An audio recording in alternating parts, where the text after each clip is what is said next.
Hi hello family, ಎಲ್ಲರಿಗೂ ಅಮ್ಮಾಸ್ ಕರುಚಿ ಚಾನಲ್ಗೆ ಸ್ವಾಗತ.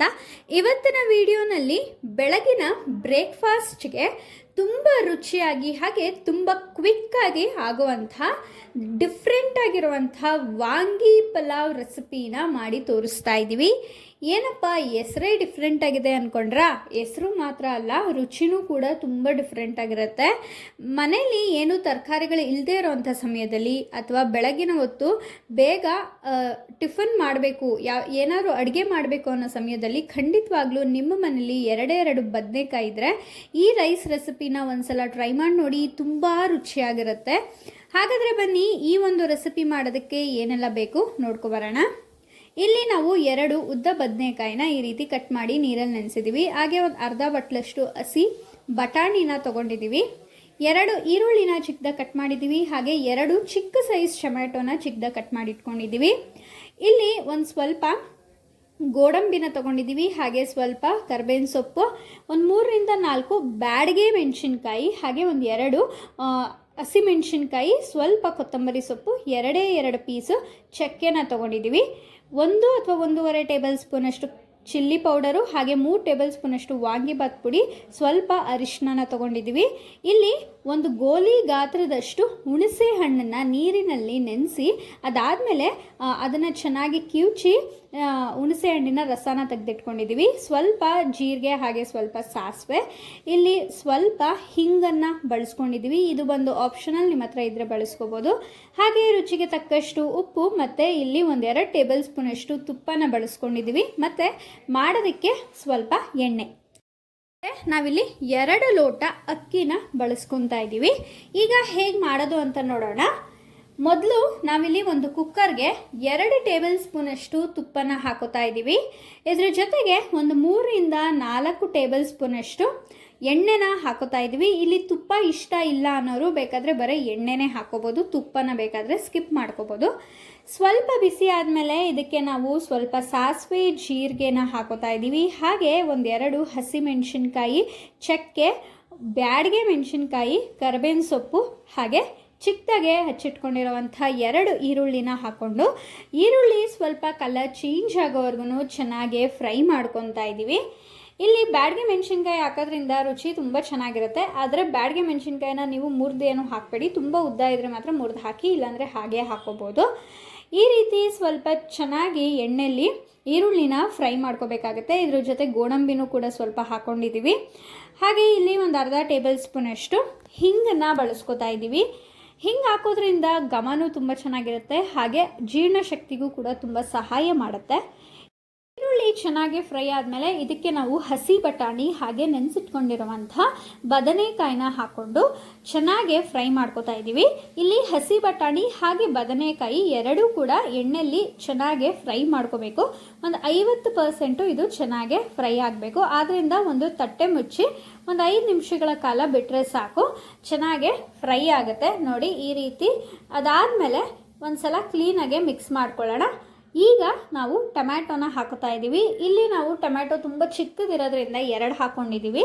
ನಿಮ್ಮ ಹತ್ರ ದೊಡ್ಡ ಟೊಮ್ಯಾಟೊ ಇದ್ದರೆ 1 ಹಾಕ್ಕೊಂಡ್ರೆ ಸಾಕಾಗತ್ತೆ. ಹಾಗೆ ಟೊಮ್ಯಾಟೊ ಹಾಕ್ಕೊಂಡು ಸ್ವಲ್ಪ ರುಚಿಗೆ ತಕ್ಕಷ್ಟು ಉಪ್ಪನ್ನ ಹಾಕ್ಕೊಳ್ಳೋಣ. ಬದನೆಕಾಯಿಗೆಲ್ಲ ಕ್ಲೀನಾಗೆ ಉಪ್ಪು ಚೆನ್ನಾಗಿ ಹೀರ್ಕೋಬೇಕಲ್ಲ, ಆದ್ದರಿಂದ ನೋಡಿ ಈ ರೀತಿ ಚೆನ್ನಾಗಿ ಫ್ರೈ ಆದಮೇಲೆ ಒಂದು 5 ನಿಮಿಷಗಳ ಕಾಲ ಮತ್ತೆ ನಾವು ತಟ್ಟೆ ಮುಚ್ಚಿ ಬೇಯಿಸ್ಕೋಬೇಕಾಗತ್ತೆ.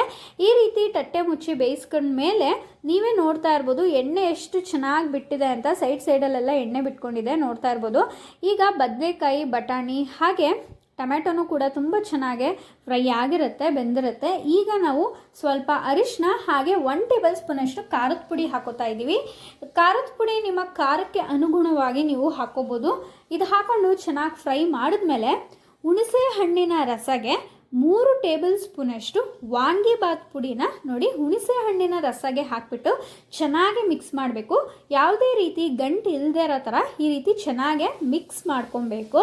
ನೋಡ್ತಾ ಇದ್ದೀರಲ್ಲ, ಈಗ ನಾವು ಅದನ್ನು ಕೂಡ ಹಾಕೋತಾ ಇದ್ದೀವಿ. ಈ ರೀತಿ ಮಾಡೋದ್ರಿಂದ ಈ ಒಂದು ಬಾತ್ ರೆಸಿಪಿಗೆ ರುಚಿ ತುಂಬ ಡಿಫ್ರೆಂಟಾಗಿ ಬರುತ್ತೆ, ಹಾಗೆ ತುಂಬ ಟೇಸ್ಟಿಯಾಗಿರುತ್ತೆ. ಒಂದು ಸಲ ಟ್ರೈ ಮಾಡಿ ನೋಡಿ, ತುಂಬ ಚೆನ್ನಾಗಿರುತ್ತೆ.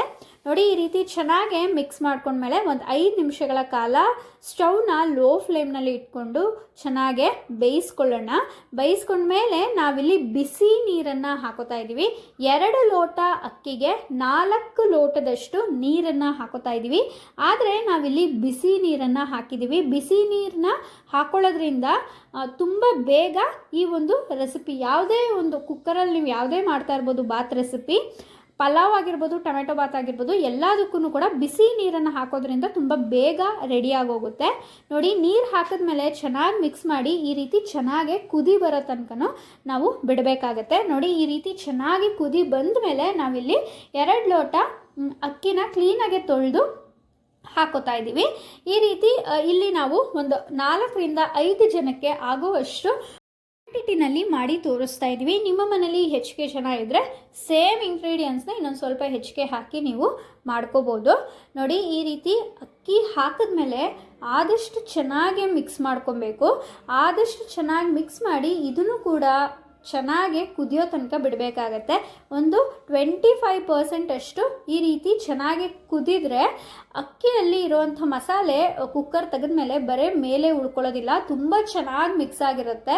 ಅಕ್ಕಿಗೆಲ್ಲನೂ ಕ್ಲೀನಾಗಿ ಮಿಕ್ಸ್ ಆಗಿರುತ್ತೆ, ಮಸಾಲೆ ಮೇಲೇ ಉಳ್ಕೊಳ್ಳೋದಿಲ್ಲ. ನೋಡಿ ಈ ರೀತಿ ಚೆನ್ನಾಗಿ ಕುದಿ ಬಂದಮೇಲೆ ನಾವಿಲ್ಲಿ ಕುಕ್ಕರ್ನ ಕ್ಲೋಸ್ ಮಾಡಿ 2 ವಿಷಲ್ ಕೂಗಿಸ್ಕೊತಾ ಇದ್ದೀವಿ. 2 ವಿಷಲ್ ಆಗೋ ತನಕ ನಾವು ವೆಯ್ಟ್ ಮಾಡಬೇಕು. 2 ವಿಷಲ್ ಆದಮೇಲೆ ನಾವಿಲ್ಲಿ ಕುಕ್ಕರ್ನ ಓಪನ್ ಮಾಡ್ತಾ ಇದ್ದೀವಿ. ಗಾಳಿ ಎಲ್ಲ ಕ್ಲೀನಾಗಿ ಹೋಗಿದೆಯಾ ನೋಡಿಕೊಂಡು ನೋಡಿ ಓಪನ್ ಮಾಡ್ತಾ ಇದ್ದೀವಿ. ನಿಮ್ಮ ಮುಂದೆನೇ ಎಷ್ಟು ಚೆನ್ನಾಗಾಗಿದೆ. ಆಗಲೇ ನಾನು ನಿಮ್ಗೆ ಹೇಳ್ದಂಗೆ ತುಂಬ ಚೆನ್ನಾಗಿ ಮಸಾಲೆ ಎಲ್ಲ ಬರೀ ಮೇಲೆ ಉಳ್ಕೊಂಡೆ ಎಷ್ಟು ಚೆನ್ನಾಗಿ ಮಿಕ್ಸ್ ಆಗಿದೆ ನೋಡಿ. ಆದ್ದರಿಂದ ನಾವು ತೋರಿಸೋವಂಥ ಒಂದು ಪ್ರೊಸೀಜರಲ್ಲಿ ಈ ಒಂದು ವಾಂಗಿ ಪಲಾವ್ ರೆಸಿಪಿನ ಟ್ರೈ ಮಾಡಿ ನೋಡಿ, ತುಂಬ ಚೆನ್ನಾಗಿ ಬರುತ್ತೆ. ಮಾರ್ನಿಂಗ್ ಟೈಮು ಏನಾದರೂ ರೈಸ್ ರೆಸಿಪಿಯಲ್ಲಿ ಬ್ರೇಕ್ಫಾಸ್ಟ್ನ ಏನಾದರೂ ಡಿಫ್ರೆಂಟಾಗಿ ಟ್ರೈ ಮಾಡಬೇಕು ಅನ್ನೋರು ಖಂಡಿತವಾಗ್ಲೂ ಈ ಒಂದು ರೆಸಿಪಿನ ಟ್ರೈ ಮಾಡ್ಬೋದು. ಅಥವಾ ಬದನೆಕಾಯಿನ ಇಷ್ಟಪಡೋರು ಈ ಒಂದು ರೈಸ್ ರೆಸಿಪಿನ ಟ್ರೈ ಮಾಡಿ ನೋಡಿ, ತುಂಬ ಸಖತ್ತಾಗಿ ಬರುತ್ತೆ. ಒಂದ್ಸಲ ಟ್ರೈ ಮಾಡಿದ್ರೆ ಖಂಡಿತ ಫಿದಾ ಆಗ್ತೀರಾ. ಈ ಒಂದು ರೆಸಿಪಿಗೆ ಬೇಕಾದ್ರೆ ನೀವು ತೆಂಗಿನಕಾಯಿ ಚಟ್ನಿನ ಸೈಡ್ ಡಿಶ್ ಆಗಿ ಸರ್ವ್ ಮಾಡ್ಕೋಬೋದು. ತುಂಬ ರುಚಿಯಾಗಿರುತ್ತೆ. ಈ ಒಂದು ಬ್ರೇಕ್ಫಾಸ್ಟ್ ರೆಸಿಪಿ ನಿಮಗೆಲ್ಲ ಇಷ್ಟ ಆಗಿದೆ ಅಂತ ಭಾವಿಸ್ತೀನಿ. ಇಷ್ಟ ಆಗಿದ್ರೆ ಅಮ್ಮಾಸ್ ಕೈರುಚಿ ಚಾನಲ್ನ ಸಬ್ಸ್ಕ್ರೈಬ್ ಮಾಡ್ಕೊಳ್ಳಿ. ಹಾಗೆ ಲೈಕ್, ಶೇರ್, ಕಮೆಂಟ್ ಮಾಡಿ. ಈ ಒಂದು ರೆಸಿಪಿನ ನಿಮ್ಮ ಫ್ರೆಂಡ್ಸ್ ಆ್ಯಂಡ್ ಫ್ಯಾಮಿಲಿಗೂ ಶೇರ್ ಮಾಡಿ. ನೀವು ಕೂಡ ಟ್ರೈ ಮಾಡಿ ರೆಸಿಪಿ ಹೇಗೆ ಬಂತು ಅಂತ ನಮಗೆ ತಿಳಿಸೋದನ್ನ ಮರಿಬೇಡಿ ಅಂತ ಹೇಳ್ತಾ ಈ ಒಂದು ವಿಡಿಯೋ ಕೊನೆವರೆಗೂ ನೋಡಿದ್ದಕ್ಕಾಗಿ ಎಲ್ಲರಿಗೂ ತುಂಬ ಹೃದಯದ ಧನ್ಯವಾದಗಳು.